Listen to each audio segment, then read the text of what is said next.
instead of it being 20 as it normally is, the vu to ga interval is 12, and then the pa to vu interval is also actually a bit wider.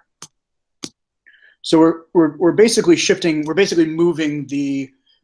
We're basically moving everything on, at least in the lower tetrachord, to around the. We're kind of moving We're moving sort of our the gravity of the. We're moving the gravity of the focus towards the. So that means that ga is very sharp.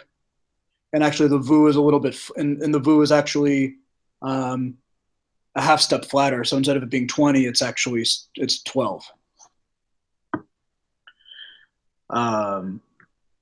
Does that make sense, or do you follow what's happening here with that shift in what the Cliton is doing there?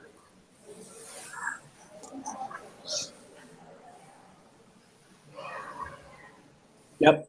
Okay. Okay, so let's here's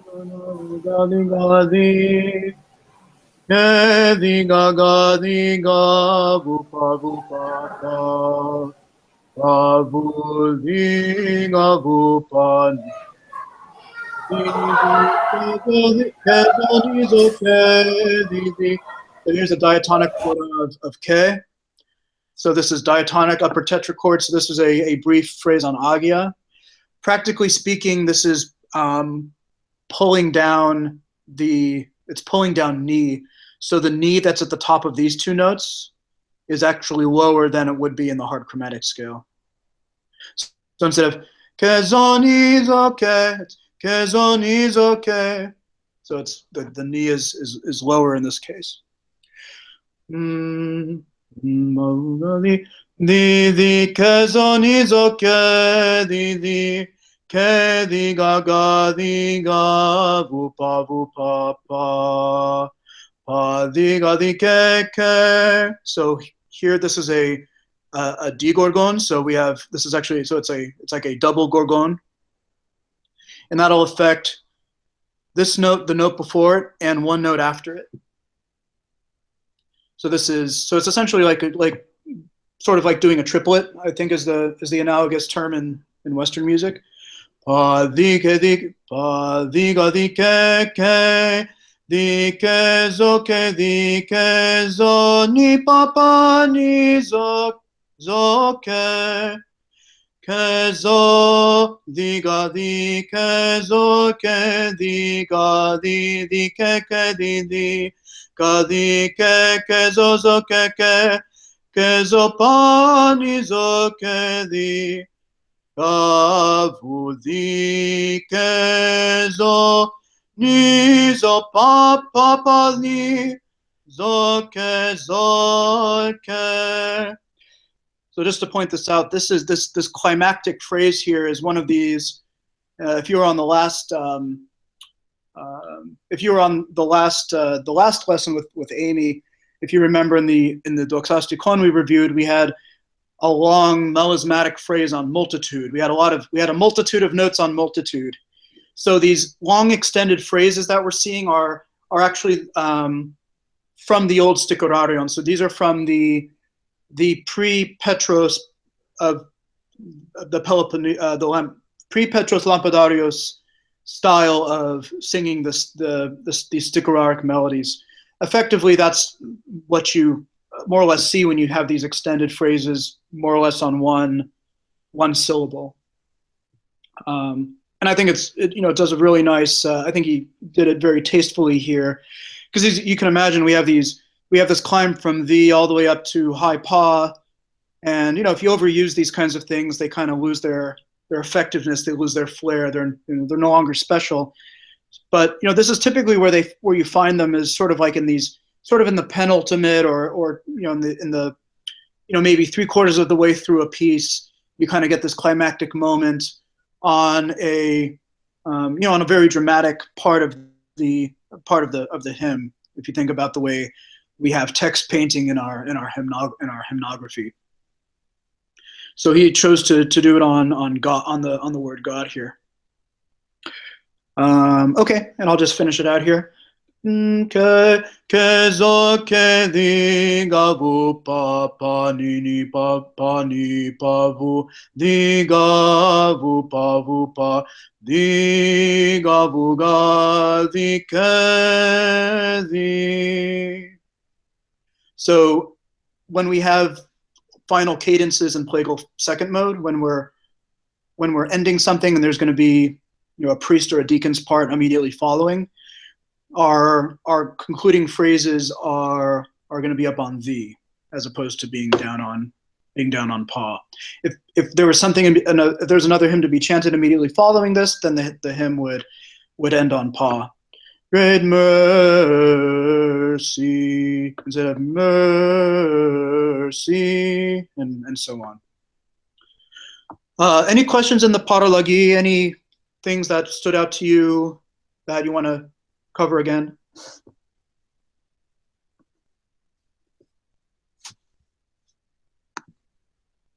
Cool.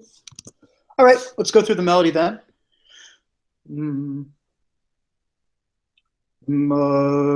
Have mercy upon me, O God, according to thy great mercy, and according to the multitude of thy compassion, blot out mine iniquities. If I think upon the multitude of my evil deeds, wretch that I am, I tremble for the terrible day of judgment, but trusting the compassion of thy mercy, I shout to thee like David, have mercy upon me, O God.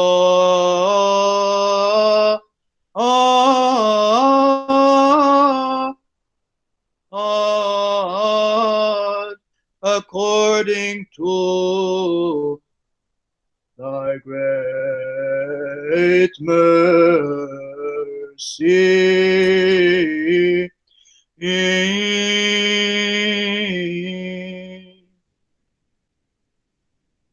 One thing to point out again, going back to this phrase on God. One way that I often hear chanters express this, more experienced chanters express this, is to kind of be a little bit more free with these notes. So it kind of will sound something like this. Oh God,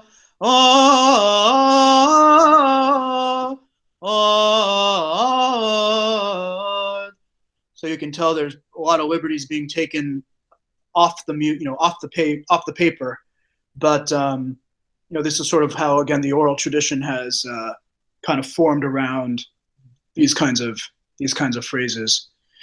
Let me think of a couple other things. Okay, so just to point it out because it came up. So you see this klasma here. It's actually kind of it's kind of pointed. That's actually another one of those symbols from Simon Caras, and effectively it's supposed to kind of do an up down up bounce on that note. I tremble. So it's supposed to kind of do an kind of to invoke some more trembling in the actual reproduction of the sound there. I treated it just sort of as a normal klasma for the purposes of this for this lesson, but that's what that's intended to do there, is kind of do this up down up. A lot of us are still learning. I'd say, again, just treat it as a normal klasma. Don't worry about that and some of these other symbols as we discussed as you sing through this. Any questions on the hymn, on some of what's going on in the melody, modulations into other modes?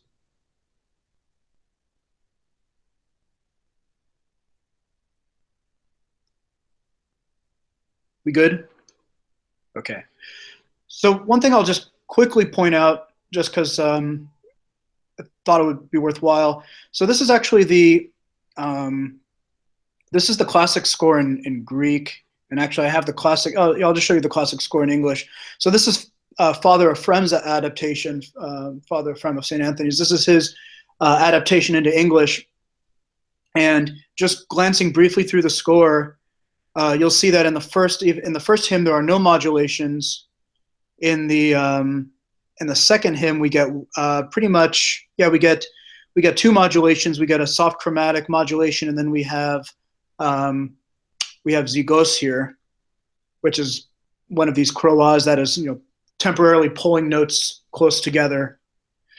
So it's in terms of the amount of movement in the melody, it's far more, you might call it conservative, relative to how Stanitsas likely sang it and how it was transcribed by whoever was listening to Stanitsas at the Patriarchate, very likely, probably sometime in the 1950s or 60s, somewhere back in that time frame. But as we all kind of know, when things get written down, people tend to treat them as sacrosanct, right? So these become the normal things people sing, even though this was, likely Stanitsas's kind of off the cuff decision to interpret the music that particular way at that time. I think it's very nice and lovely, but at the same time we have things like the St. Anthony score, which are a little bit more restrained, which itself mimics, or I should say, is an adaptation of this classic score from Petros Peloponnesos, which I believe is in one of the anthologies. I think the Tamion. Again, a lot less modulations, a lot more conservative in terms of the melody. So I just thought I'd point out some of the different ways that this hymn gets particularly chanted, and definitely is one of the favorite of chanters during the Lenten, during the Triodion period. Okay, so why don't we then conclude with Michael Smith's adaptation of the Doxastikon for Sunday. So this is also in plagal fourth mode. So this is diatonic. So this is going to be based on ni. And also in the Sticherark genre. So it's not a very long piece. If you remember the 10th Theotheon that we practiced last week, this is, much shorter by comparison. So we would have sung Glory to the Father in plagal fourth mode. Something like Glory to the Father and to the Son, which I think a lot of you have already heard. And then why don't we just launch into it? So we have here, our first note is 4 up. That's what this is signifying here. So we're starting on thee. And actually, if you sort of notice, we might even say that this piece is actually starting up in agia. So we're actually starting up in the upper tetrachord. Nike zoke, dike nizoke, di ke ga di ke zoke di gavu ga di. So we have kind of this agia phrase, then we have a descent down to vu, then back up to thee temporarily, and then this is going to bring us, this means, the symbol is called a chameli, which I believe, essentially means low, or I like to think of it as, bringing us back down to earth in a sense. So we started up here in the upper tetrachord with the melody revolving around thee.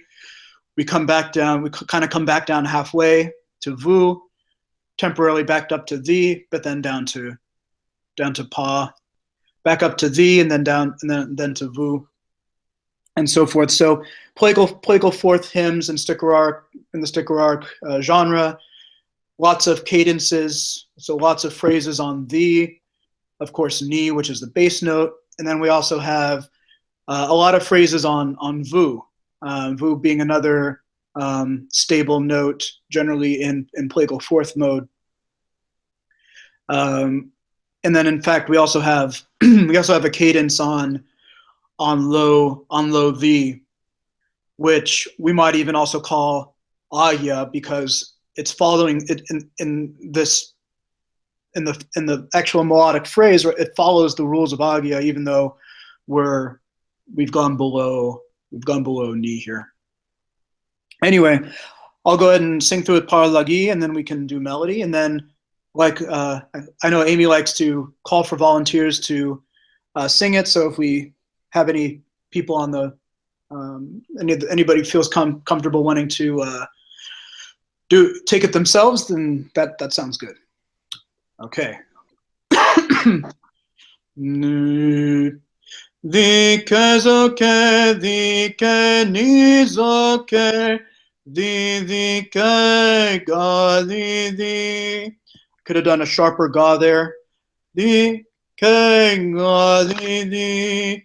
Kezoke di gavu, gadi, ni di gavu pavu. So right there, I sharpened pa, and when we have a phrase that's ending on vu, we generally say in the diatonic mode that, or in diatonics, in the diatonic scale, we attract pa up towards vu. So this pa here, this note right before works, Studying. we would attract that. Studying. I'll sing it again. Pavu, then kind of the same thing here. Pavu gadi ke zoni zoke zoni zoke di. So again, an Agya phrase. Di gavu gadi di gavu vu gadi vu pavu gadi ke ga. Gavu gadi gavu pa pani. Kezoni zo kedi gavu gadi. Ni zo ke zoni ni. Ni kezo kedi kezoni zo kedi. Gavu pavu gavu vuga gavu vu pani ni pani ni zo ke zo ni zo ke di ni pavu gavu pa ni pavu gavu pa sorry. Ni pavu gavu pa ni pavu vu ding avu pavu gavu pa ni. So what we had here is this really 3-note modulation into the hard chromatic scale, and then back into diatonic. So this is the Torah for V on the hard chromatic scale, and then this is the Torah of Pa back in diatonic. So this is sort of this, he's doing a little bit of word painting on the word suffered. Vu ding avu pa vu gavu pa ni pa vu ga gavu vu pa ni ni kedi gavu pa vu gadi vuga gavu vu pani ni. Questions here. So you can tell that there's a lot of this is happening in the upper tetrachord. And then we have some more word painting here with abasement. So we're really going down into the basement, I suppose, on that phrase. The questions on anything going on in the melody, the rhythm.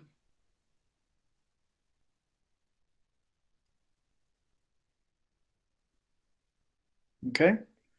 So you heard I sort of had a little bit of an issue coming down from low V back up to ni, so certainly watch that interval. Pa ni ni zo zo ke zo zo ni zo ke di di. Ni pa vu ga vu pa ni pa vu pa vu.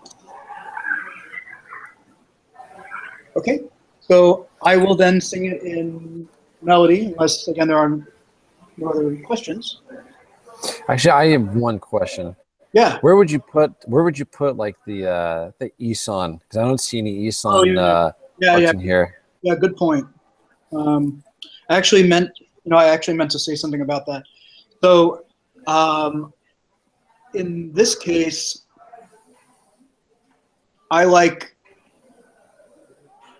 So just going through the piece. So up until say, maybe up until this note, I would keep the Eson on the. Because that's we're up in the upper tetrachord, we're in agia, so we should be thinking of the pieces being based on the at that point. And then actually, I might carry it through. Let me think.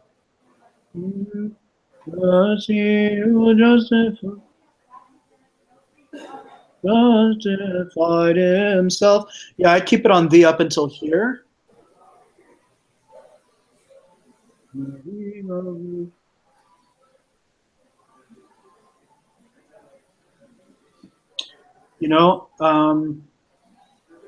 So when the melody goes to vu, I think there are some that would say put the Eson on vu at that point. So probably on this D here. As soon as we hit D, move the Eson to vu.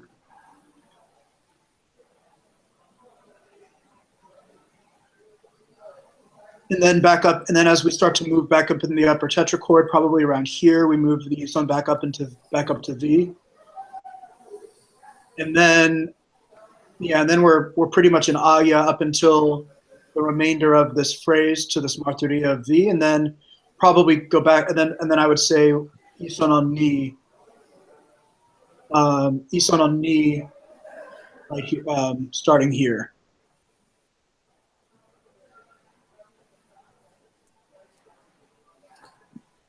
And then, Eson theory is quite honestly not necessarily my strongest suit as a chanter,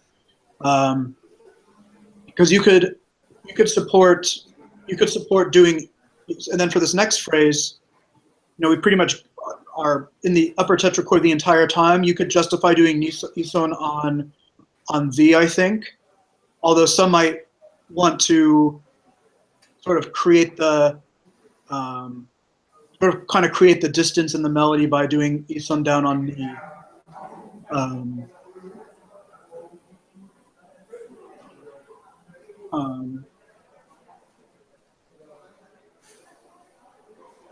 And then so I would say probably the conservative thing to do here is to do the Eson up from in between these two martyria, from the low ni to the high ni martyria. And then keep it on the up until spies, and then go back to ni, to low ni for the remainder of this phrase from between a contrite heart. And then here for this phrase on low the, probably switch the Eson right here on in. If you can, have somebody give you a low. So when I say the Eson is up on the, some people would say be an octave below.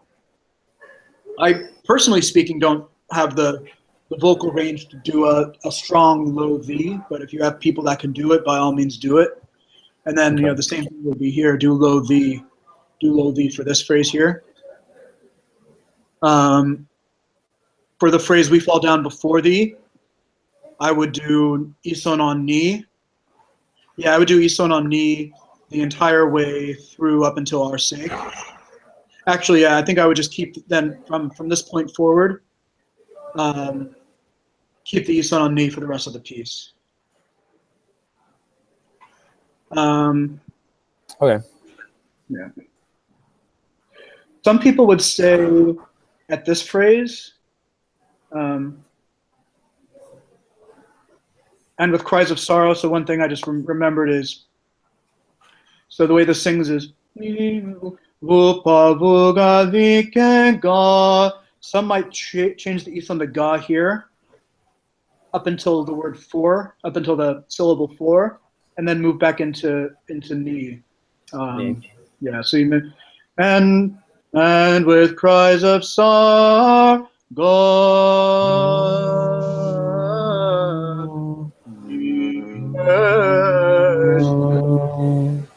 That's Okay. I do. I definitely move it to the ga there and then go back to the ni. Yeah, it So- sounds really nice. Yeah, so that's kind of one of those situations where I would do an intermediate ga, yeah, do a ga ison there. Yeah.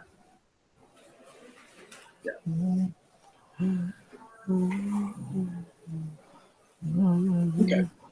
All right, I will sing through it in melody, and then if anyone wants to give it a go, we can sing through it. Somebody else can sing through it, and then I think we can pretty much wrap up at that point.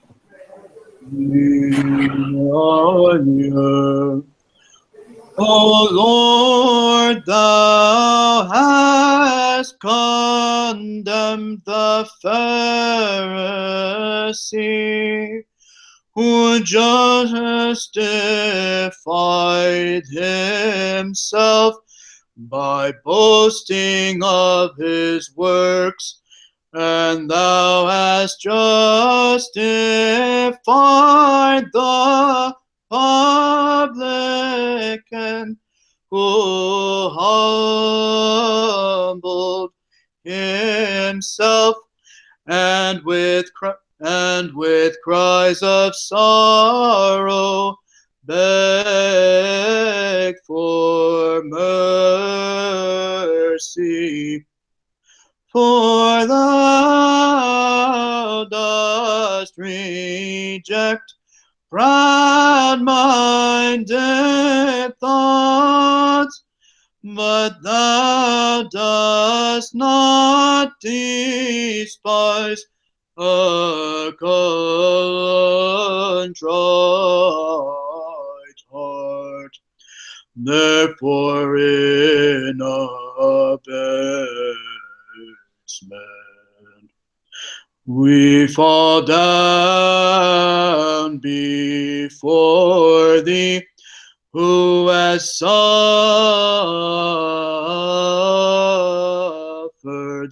for our sake. Grant us forgiveness and great mercy.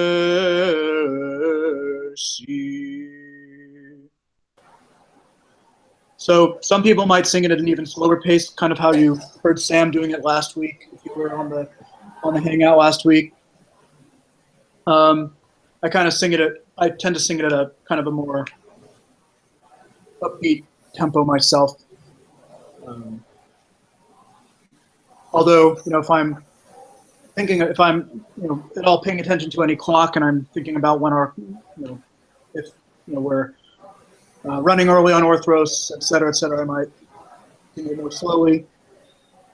Just knowing the practical realities of what goes on in my parish. But yeah. Any questions on the melody? And would anyone like to give it a shot?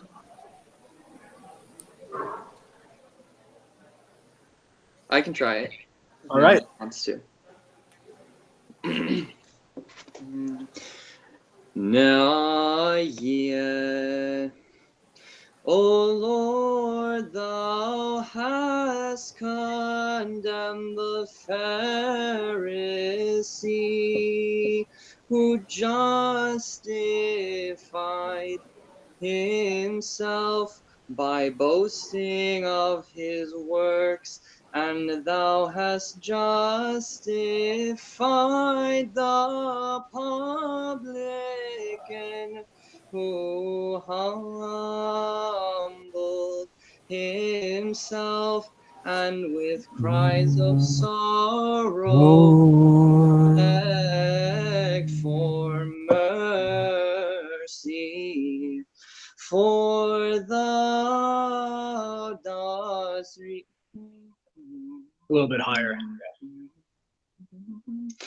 For thou dost reject proud-minded thoughts, but thou dost not despise a contrite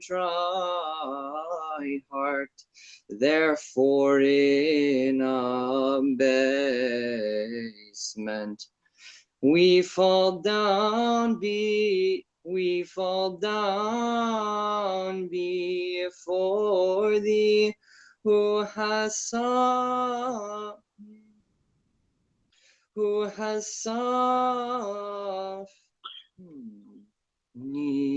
We fall down before thee, who has suffered for our sake. Grant us forgiveness and great mercy. Cool. Yeah. There's. I mean, you went up another 3 notes above that, which is definitely something that you can. I can certainly see how you would do that. It's a hard jump to make. This was also a hard jump to make. I was kind of struggled with it too. The jump for thou. Not that natural of a jump. And for whatever reason, it seemed to be harder to do. I found it harder to do here, even though the same jump is here. Maybe just because the transition is supposed to happen a bit quicker. Very good. Well done. Right, and so then when you shifted up too high, you realized what had happened, and so it kind of messed you up when you were here, but you caught your mistake. Yeah, very good. And also point out some of the things you did stylistically. So when you kind of have this kind of a phrase here, chanters will kind of do something. The Pharisee. You kind of like will temporarily hold the previous note to kind of swoop into it. That's something you hear chanters do a lot. The Pharisee. That's something I heard you do. That sounded nice. This kind of, when we have like on pub and publican, this is one of those situations where analytically we have different choices that we can do. You like to sing it publican. There's other, you could do publican. You might even do publican. So you made a choice to analyze it one way, which is perfectly fine within the tradition. And that's the first recordings I heard of chant. I always heard that sung the way you sang. That was interpreted. Of course, literally speaking, it's just public. But chanters tend to inject some style, particularly there. Did a good job on the attracted note here.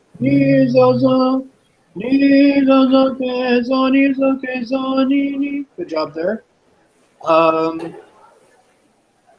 Yeah, good analysis.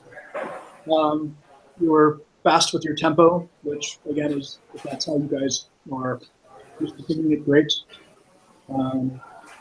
just kind of the couple of things we pointed out, which were just getting those jumps, getting the jumps down, which definitely something I'm working on. Just perfecting and nailing those jumps. And not trying to personally not to be as shaky with the notes. Any questions on this from anyone else? I'll just quickly point out to you. So this is the this is a Doxastikon. So this is the just to show you, this is a reprinting of the Simple Doxastikon. So the simple Doxastikon of Peter the Peloponnesian, or Petros Lampidarios of Peloponnesus, same person. And so this is the second book of 2 books, and this is where the Triodion and the Pentecostarion hymns live. There's a nice lithograph of Petros. Is that in the Google Drive for the group? I think so, and if not, I can put it there. Yeah, that'd be fantastic. So what's in here are so for those who, I mean, so ideally, we want to get to this in English. Hopefully, one day we want to get to this kind of an anthology where we have, all the variable hymns of the Stikara for Vespers and for Orthros and all the Doxastikons. We would love to have a compendium of them. And personally speaking, I would even love it if we had here's Rossum's version and Michael Smith's version, or here's Father Seraphim's version, and multiple versions of the same thing, and let the chanter decide what they want to sing. But I just wanted to point out that this is the same thing in the Greek, and as you'll see, it's of similar length. It's not very long. It's barely over a page in this script. And melodically, it follows a lot of the same conventions. In Michael's piece, if you look at it, actually, let's just see if I can't bring them side by side, just to point it out real quickly.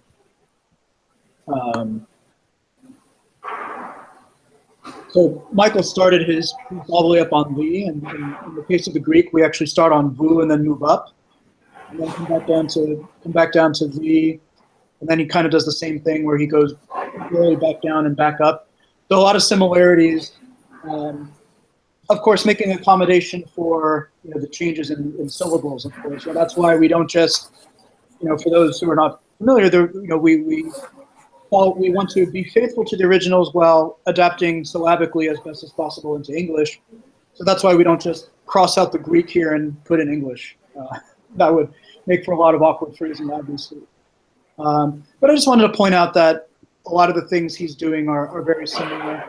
Here, in this phrase, Tus megalofonos logismos, very similar to for thou dost reject proud-minded thoughts. He's trying to, in certain places, replicate the same melodic theses from the original score.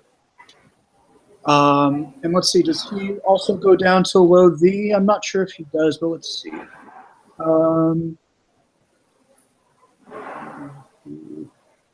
It doesn't look like he does. So Michael might have been using a different adaptation or a different score, or possibly he decided on that phrase by himself. Entirely possible. I'm not fully familiar with his composition knowledge, but I think he's taken sort of Papa Ephraim's course on adaptation. But I think in the equivalent phrase in the Greek, instead of going down to low V, kind of ends on vu, and then topathon, who has suffered. So the topathon tv ima, so who has suffered. Who has suffered for us. So he doesn't quite go all the way down to low V the way Petros, Petros doesn't go down to low V in this case, but otherwise very melodically similar to the classical Greek score. but yeah, I'll go ahead and upload those anthologies at some point here. Cool. But any other questions? So a lot of we have a lot of Plagal. It's a lot of Plagal Fourth this weekend, and then there's some we didn't go over them, but there's some specials that come out of the Triodion for Publican and Pharisee. So now that we're in the Triodion period, the Triodion hymns, except with certain occasions, will supersede any hymns that we would have inserted for saints. Unless of course something were to happen, like let's say like Annunciation prayer on a Sunday, or something like that, where we have a major feast that also coincides with a particular celebration out of the Triodion. We then probably shorten the number of resurrectional hymns, and then we take from both, in that case, the Menaion and then the Triodion. But otherwise, yeah, a very Plagal Fourth heavy Sunday in terms of the Orthros hymns, with a couple exceptions here and there. So I think once we end the Hangout, this should archive. So if anyone wants to go back and see the recording, it'll be available. But if nothing else, I guess Amy will be back with you next Monday, and hopefully I've done an okay job substituting for her. Yeah, you've done an excellent job. Thank you so much. Yeah, no problem. And any follow-up questions, you go ahead and you can post them to the Facebook group. So you know what? I did have one question. I don't know if it's going to take too long, but on the Byzantine scale diagram, I'm having some trouble understanding what the tetrachord shadings are for the zygos, the kilton, and the sabri. I don't know if there's a class that's already been done for that, but that was the first time. I think there was one that was on I think it was the kilt, or the kilton for, I think it was for the both now and ever and the Triodion. I'm not exactly sure what that means. Is that something that's you got to do a whole class for it, or something that's already been talked about, or something that you could talk about really briefly? So they're essentially like Torahs. Mm-hmm. Think of them as that in that way, but they're not putting us into whole other systems or whole other modes per se. Mm-hmm. They're really just affecting the notes in the. So in the case of the Kliton, the Kliton. So what it's saying is the Kliton Kroa, the symbol, gets placed on V, mm-hmm. and it draws. And what it's doing is it's drawing Ga up very close to V, so a very, very close interval here. And then it's also drawing Vu up as well. It's drawing, well, I'd say actually I would say depending on what scale you came from, it's affecting sort of the different, it's affecting the distance relative to the scale you came from. But the point here is that the Ga to V interval is a very, very, very, very close one. So Ga is very, very sharp.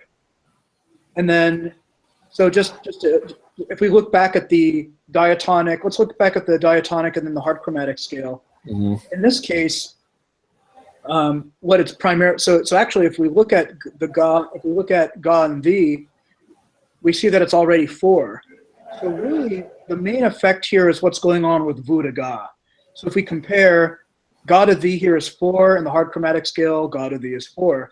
But if we look at Vu to Ga, the Vu Ga interval is very, very large and hard chromatic. Paul Vu Ga V. Here it's V, Ga Vu. So it's like just V Ga Vu. It's a whole. I'm probably not doing it justice, but it's closer than here in the hard chromatic scale. And if we compare Kliton against diatonic, we see that instead of Ga to V being 12, we see that Ga to V is 4. So basically, it's causing this whole bottom part of the tetrachord to move up towards V. Mm. And if we actually let me just pull it up again. Scotty's score. Yeah, here we go. It's really affecting. So because the V to Ga interval is the same, it's really just affecting this note here. Ma, ma, ma, ma, di ke, di ke, zo ke, di ga, nga, vu, ga, di. So it's bringing the vu up in this particular case.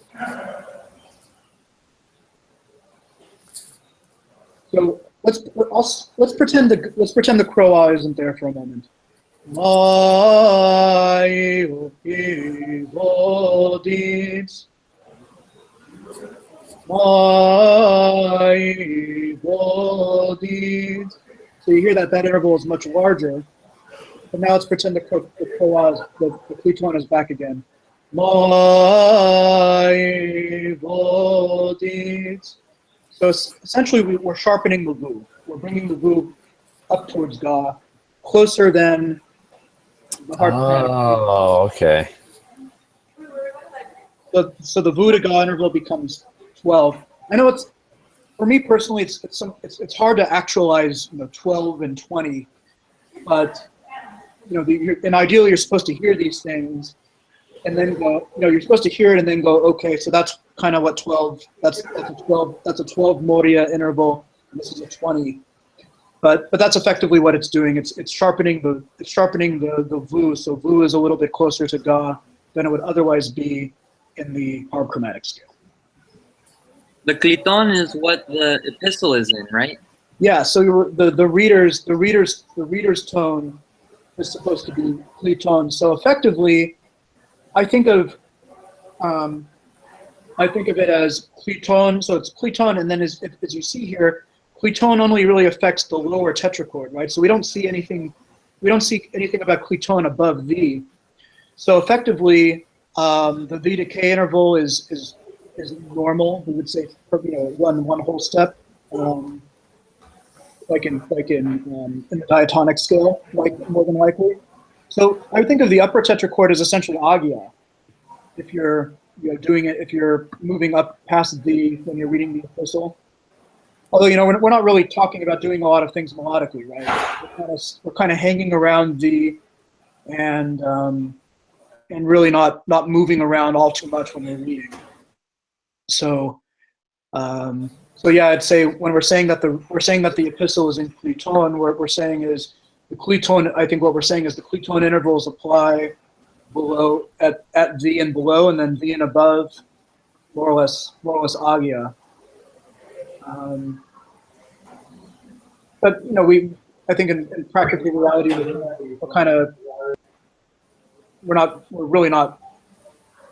we're not chanting in the sense of melodic chanting so much. This is more of an ekphonetic style, more of a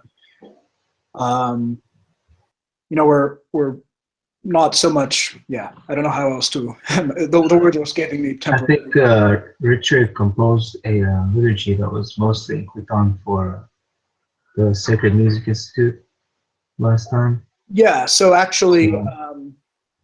So the reason for that is because in the so historically speaking, it is believed that the anaphora, as chanted at the Patriarchate and very likely in many other places, was in cliton.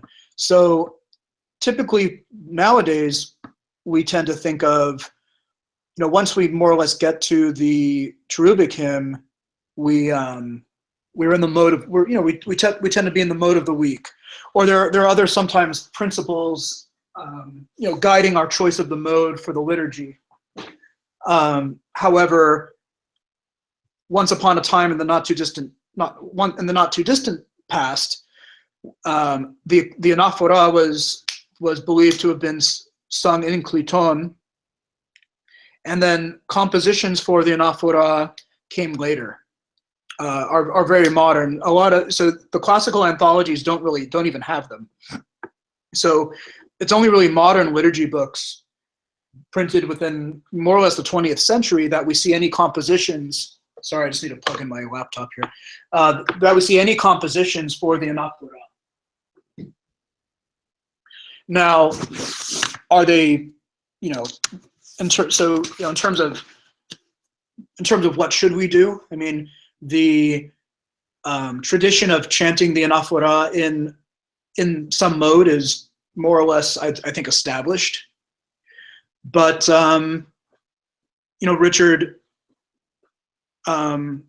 Richard, and then sort of with I think some guidance from some people taught him, said, that the traditional thing to do is to sing the anaphora in Kliton, the strictly traditional thing.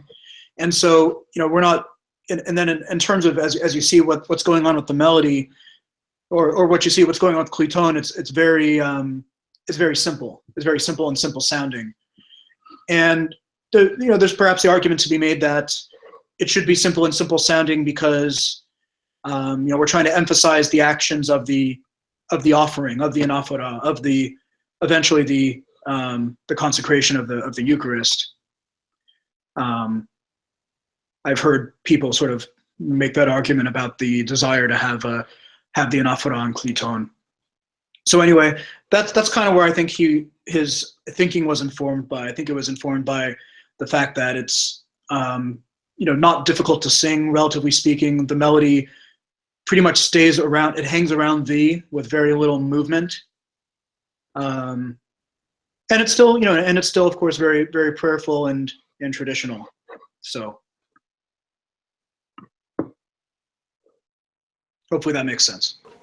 Yeah, that was helpful. Thank you.